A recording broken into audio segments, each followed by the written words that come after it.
It's Wellness Wednesdays. It's Wellness Wednesdays, and this one's going to be a shorter one because Boss Fight Crowdfund ends today, and so we did a rather elaborate Twitch stream last night, and so I was preparing for this one. Gotta do Wellness Wednesdays. So the topic is how to separate what you can control from what you can't control. And this was a follow-up from last week.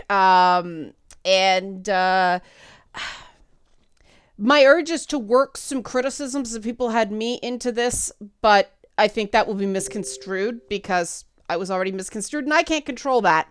So it would be counterproductive to pull that in because one of the realities of being online right now is that people really aren't listening well. Everybody, well, not everybody, but a large number of people are emotionally reacting to things instead of stopping and thinking, in part out of fear for saying the wrong thing. But it's led to some really bad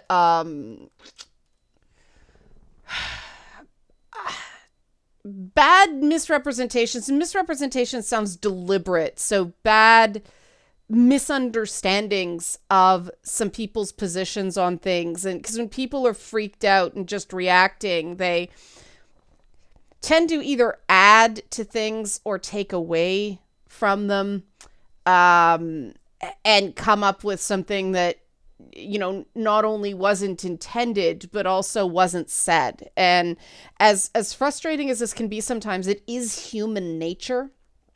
And while you can take that as an opportunity to reset and clarify if you want to have a conversation with somebody who's doing that,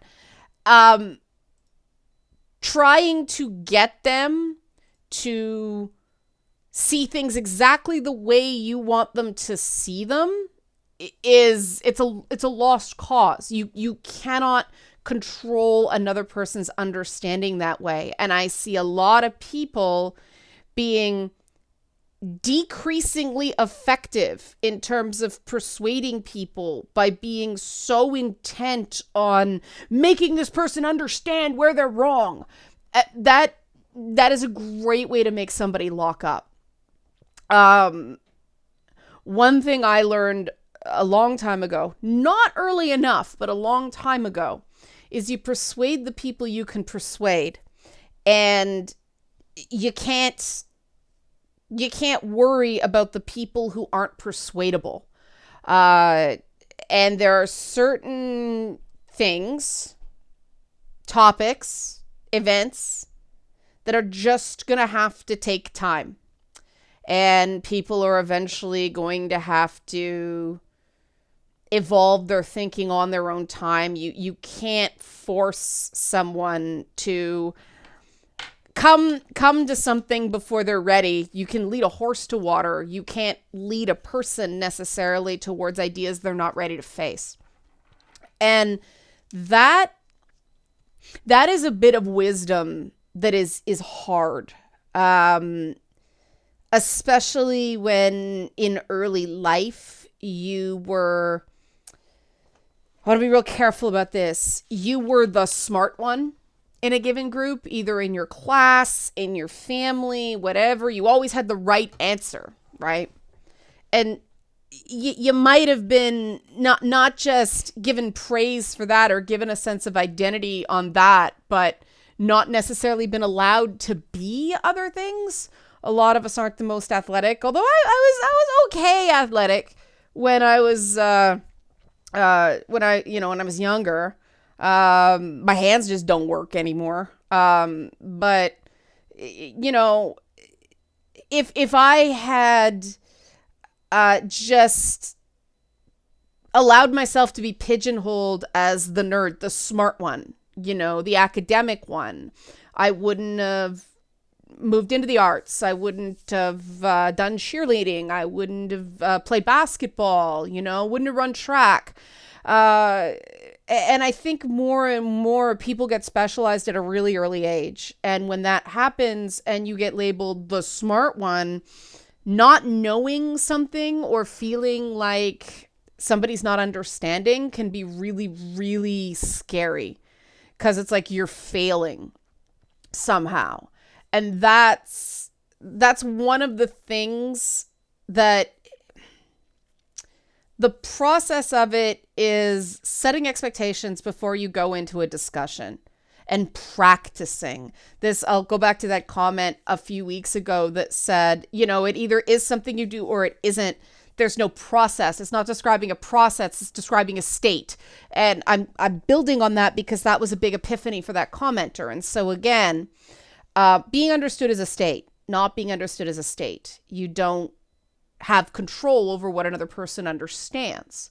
So because of that, you set expectations going into the conversation where it's, I'm going to have this conversation for practice, or, I am going to express myself to the best of my ability. I am not, for instance, going to hurl insults or lose my temper. That's your goal. That gets your brain prepared for no matter what the other person does. If you're focusing on the things that you set out to do that have nothing to do with the other person, it's easier to walk away feeling like, it was a decent use of your time, even though you didn't get anywhere with somebody. This was actually taught to me, that the point that it stuck for me was a friend of mine who's an MBA. He's actually been really, really helpful with, business modeling and stuff like that. Great guy.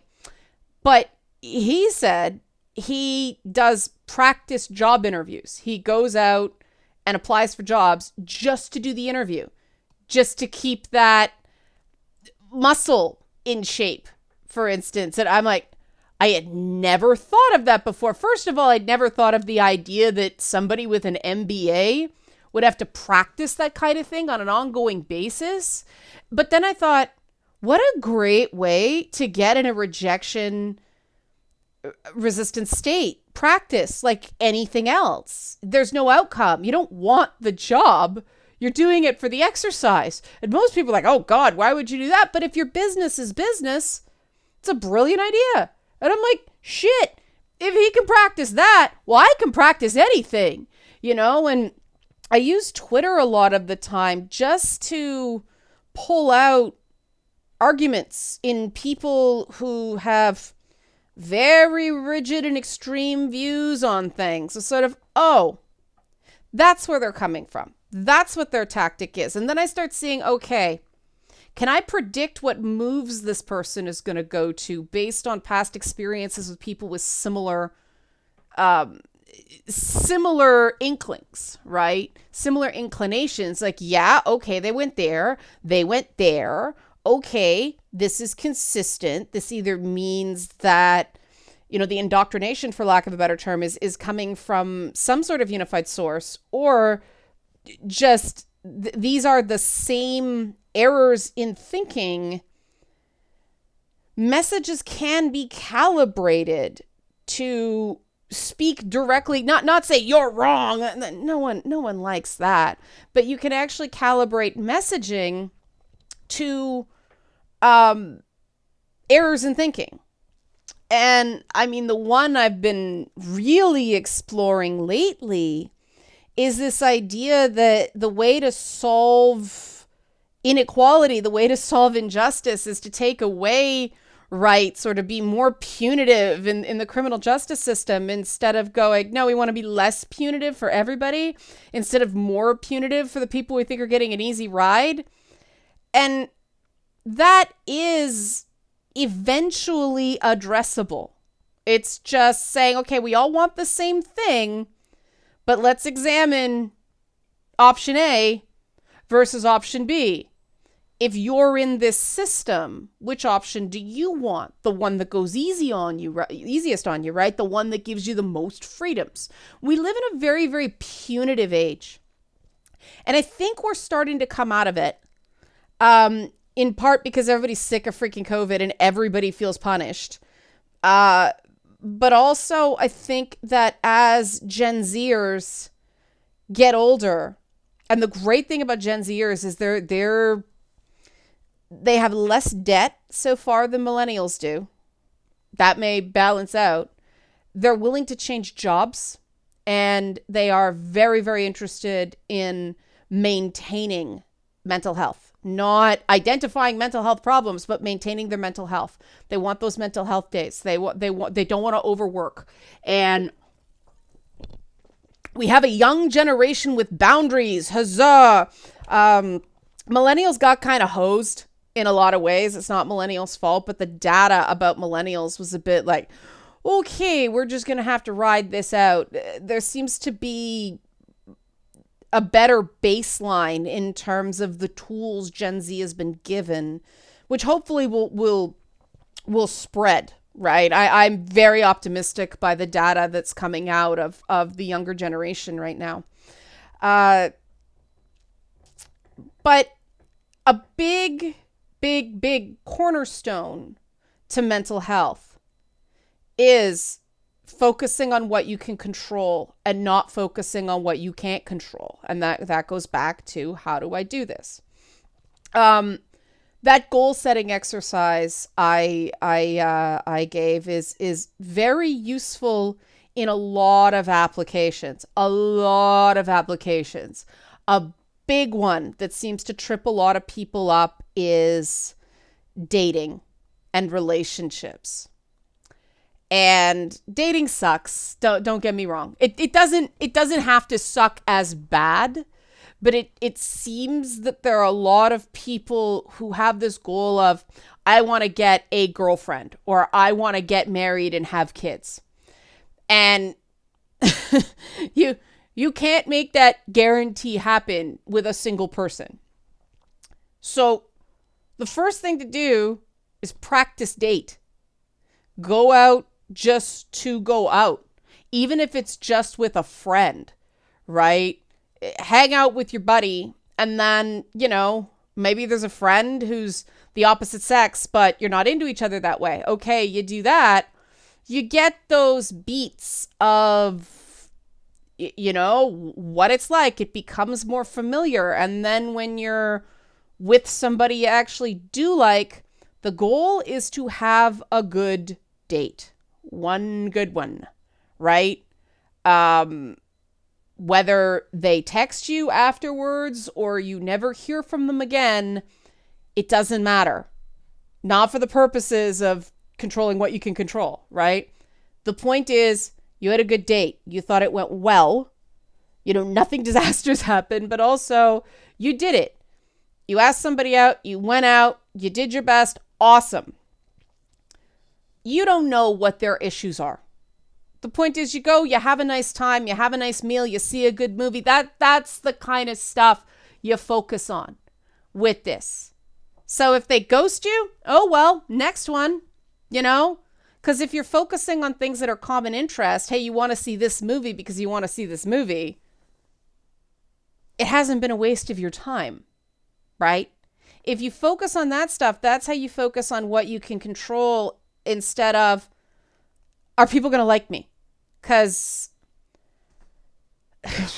take it from me, the messages people get, the opinions people have about you are very often as much about them and what they see reflected about themselves against you as it is about you yourself. Now, that doesn't mean people don't have things they need to work on. Everybody does, right? Work in progress, everybody. But someone not liking you doesn't mean you're bad. It can just mean that it is more beneficial for them right now, for whatever reason, to hate your guts than give you a chance. Trust me, there are plenty of people like that around with me. But if I wasn't okay with that, I'd be a mess right now, right? Opposite happened this week. Just a final example, and then I'll wrap. I found myself getting really anxious about Monday's video. There was no Monday's video, and this is why. I was like, oh man, I couldn't come up with something that somebody wasn't going to read into it. And I was feeling really introspective because it was Hanukkah. So I wanted to talk about a concept. But in order to talk about a concept, you have to give examples. And I couldn't think of examples that weren't going to trigger someone. It was going to become all about that instead of the greater concept.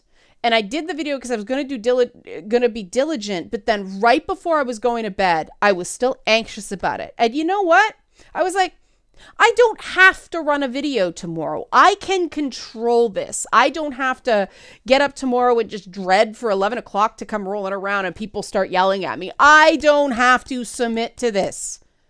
And so I didn't.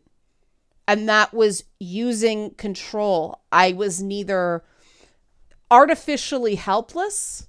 I recognized the control I did have, but it wasn't the sort of control. No, I'm going to make these people understand me. No, because I can't control that, right? I can't control not running a video that day because I'm having fun with the other shenanigans and don't want someone shitting in my cornflakes this week. That's the way it works. That's the way it works. We can unpack this more. This is a fairly short video, but let me know. Let me know stuff that you want to practice with. The Leanna Care Service is in its sort of final. There have been 5 lawyers going over the confidentiality and release agreement because it's a bit fraught in the province of Ontario for this sort of service.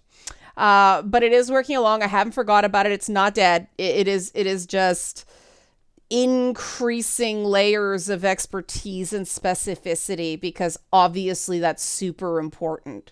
So that's what's going on with that. This would probably be something that would be great for this sort of service that you can just, $25, talk to somebody for an hour, get a little advice, go on with your day, right? So that's where we're moving towards and looking forward to your comments. Thanks for watching.